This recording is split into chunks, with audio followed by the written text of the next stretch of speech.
So Sentinel Barracks is up now. This mission is rather simple. The first minute is just running around to get the Skull Crusher, and they do introduce mission orders in this one. So what I would recommend is get the 3-hit combo 3 times and then kill the 40 demons however you want. I don't think they really try to tell you to do it a specific way. There's another one where it's like, what, get 150 gold or go find some collectible, a bunch of it, whatever. Not all of the mission orders are worth doing. Sometimes you just get a random weapon skin. So in a run like this, you want to kind of pick and choose which ones you do, because you get rubies, you get gold. Those are way more worth it, so you want to prioritize those in missions, and obviously clearing most of the map of its natural gold and whatnot. In this room, I do recommend kind of playing towards the entrance. There's going to be a lot of shield guys that spawn there whenever you start clearing the waves of enemies here. Eventually they can try to block you in, and if you are not careful, you can back up right into them. Not good, alright? You don't want that. I've had a couple of times where I've died there, even once on Ultra Nightmare, so be careful in this room.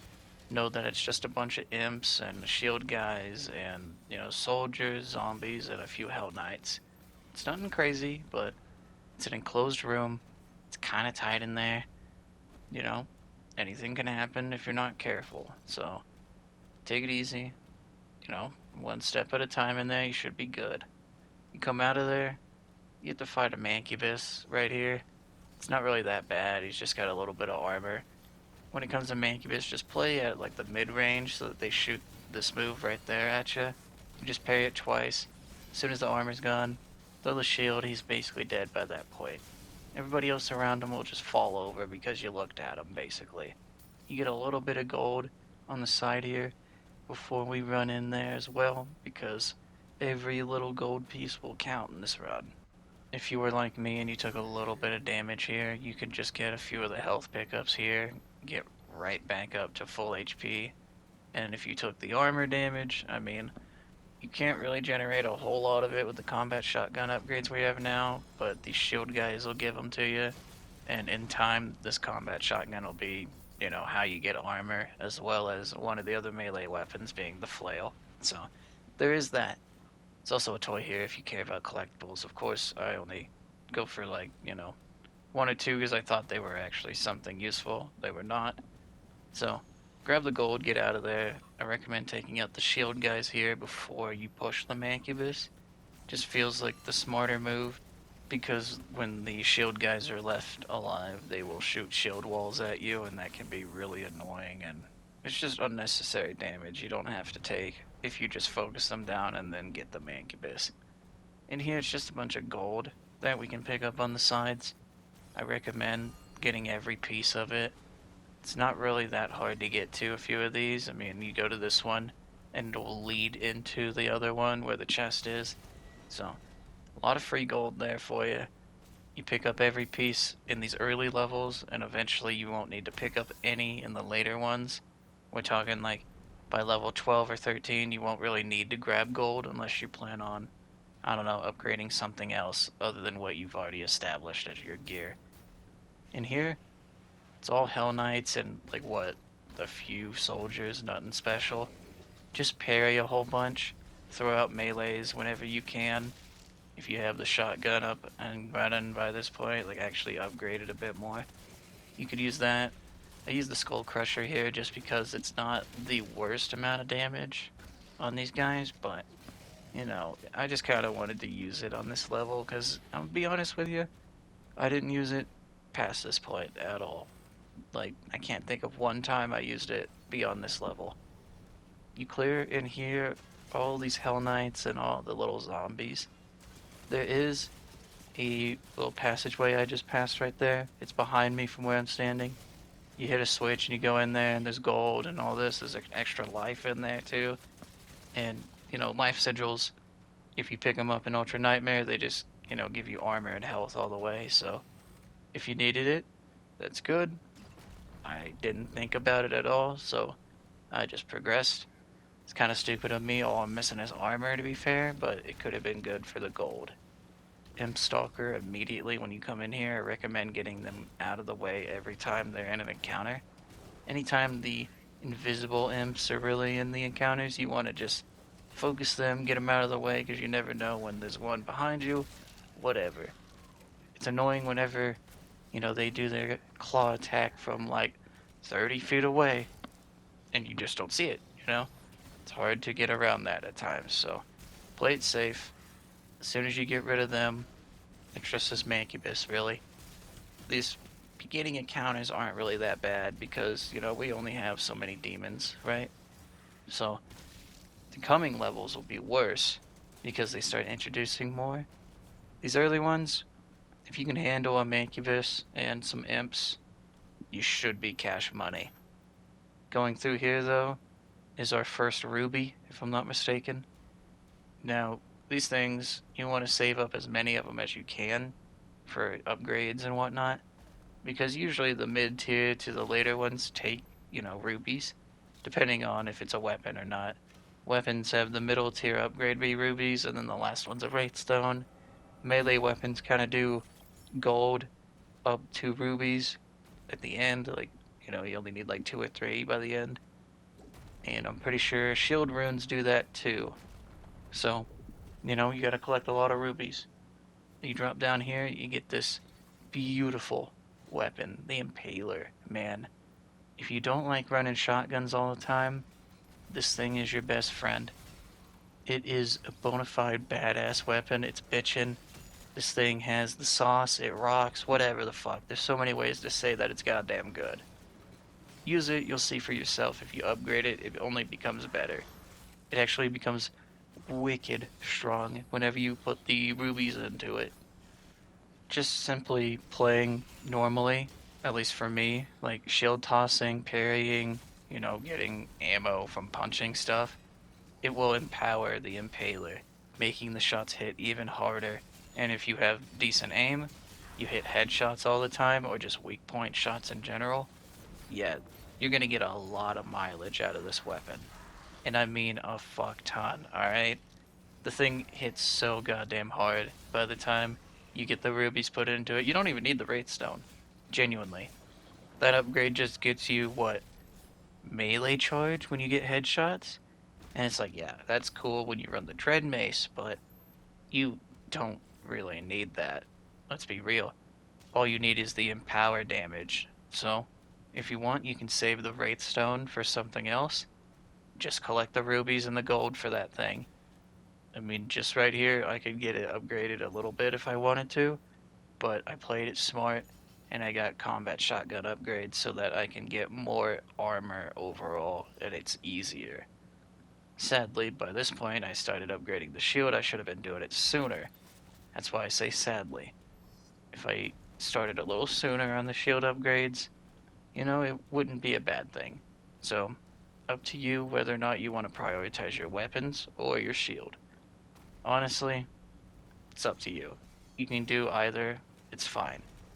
They both work, depending on your playstyle, especially. It's kind of like, if you don't use the shield a lot, which it's weird to say that, then you won't need all the upgrades immediately.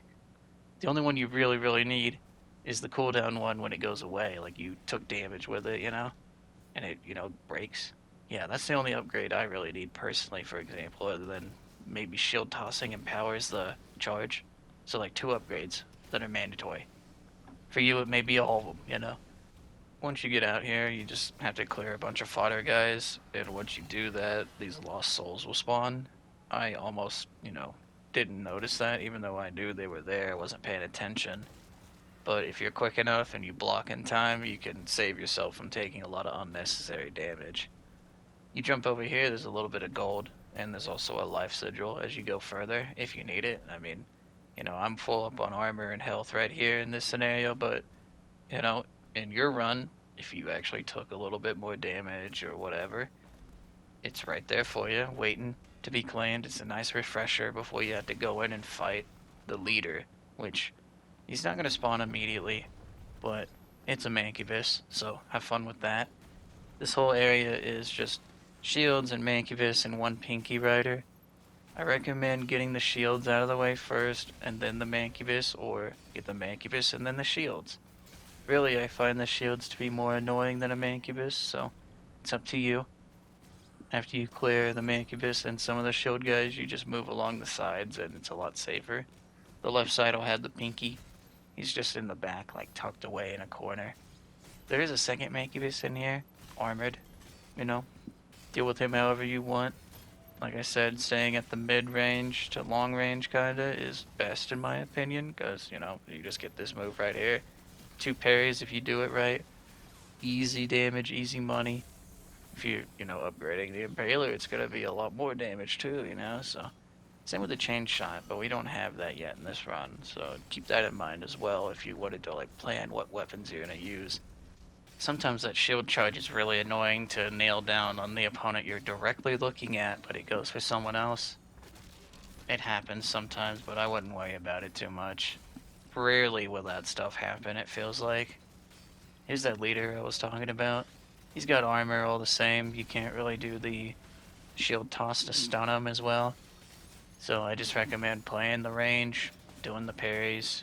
It's kind of boring, but it's safe, it's consistent. We don't have the super shotgun yet. We don't have hard, hitting like chain shot. We don't have upgrades for the Impaler. We're basically working with the bare minimum of damage, it feels like a lot of the time. So I recommend playing it safe. Just work on movement. Clear the fodder guys around this guy, because as you saw, there was stone imps, right? So, shield charge them, or just blast them with the Impaler, that works too. You can headshot them, no problem. Imp Stalker right there. Well, invisible one. When you jump down here, you can turn around, and it'll get you to another ruby. But, try to make sure you actually have the momentum to make the jump. Down here, it's just a bunch of zombies and, 2 Imp Stalkers that are invisible right here. Just, when you get down here, throw the shield out, and you'll probably catch one of them. Lay into them. If you need the armor, use the combat shotgun. If you just want to kill them fast, Impaler them. There's only 2 of them, and you kill one of them, the next one will jump up like a second or 2 later. Whether he jumps up close or kind of far away, that can change, so, you want to run this a few times, get a feel for where he's going to be at. And up here, it's just a free ruby. Some gold as well. Nice and easy upgrades. If you saved the rubies from earlier too, you could be upgrading 1 or 2 things here, I'm pretty sure, because some of the upgrades are 2 rubies, so keep that in mind. When you go across this bridge, though, there is a shield guy that you have to deal with, but this tower right here we're looking at has a chest in it. You go to the right, and you can get in there. Now, in this footage, I do a stupid way of doing that, where I just charge in and get it. You want to stop at this doorway, bait out the 2 Imp Stalkers that are in here, because there's 2 invisible guys in here. You don't want to risk this. They changed the damage values and stuff since this footage was recorded, right? On the new system, this would kill you instantly. That left me with 5 HP. Alright? Nowadays, that would have killed me outright, I have a feeling, so play it safe there. Stand at the doorway, throw your shield in if you need to. Just see if you hit one of them, and then you can focus one or the other one. If you lock one of them down, shoot the other one. You will have time to actually, basically take them both out of the fight that way if you do it. But it's up to you, man.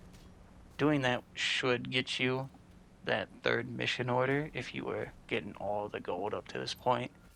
This whole section's just a bunch of fodder guys. It's not really anything to worry about. You could just run past all this noise without even thinking about it, right? You probably don't even have to kill any of these fodder guys if you run fast enough, right? By the end of this, there's a Hell Knight and a Pinky as well at the end of this passage, right? Those are probably the only guys you'd actually have to take down if you felt like, they were a danger to you. Other than that, it's really just, if you want to be safe, clear the entire area, and if you upgraded your combat shotgun, you should generate a little bit of armor while you do it. Here's that Hell Knight. I recommend just shield tossing a lot of them, and just 1 Impaler shot will end them if you do that, especially if it's a headshot. Any fodder guys, just keep the shotgun ready, and you should be cash money. Now, the shield guy, It's kind of up to you how to deal with them. I do kind of recommend, just using cover as much as you can. You could just try to send them, break the shield as quick as you can, but, you know, up to you how you run that. If you hang it right when you drop down here, not right here, but the next one, there is a little bit of gold that you can get. See, I wasn't paying attention at all, and those lost souls almost killed me. Another instance where, with the update of the damage value changes, it probably would have killed me outright. So, be careful in this area. It's pretty dangerous. It's an easy way they can get you killed. They kind of want to bait you in with that, they make you feel like you're safe, and then bam, some lost souls or whatever. So, keep your eye out. Watch for that stuff in this mission. These two shield guys can be really annoying to deal with. The safe way to do it is to just shoot, block, maybe throw the shield if it's already red hot on their shield. It's just a lot of playing it safe with them. Like, when they're shooting, you block. When they're not, that's when you get to shoot, then you go blocking again. This last stretch here, it's just going to be one more fight. Alright?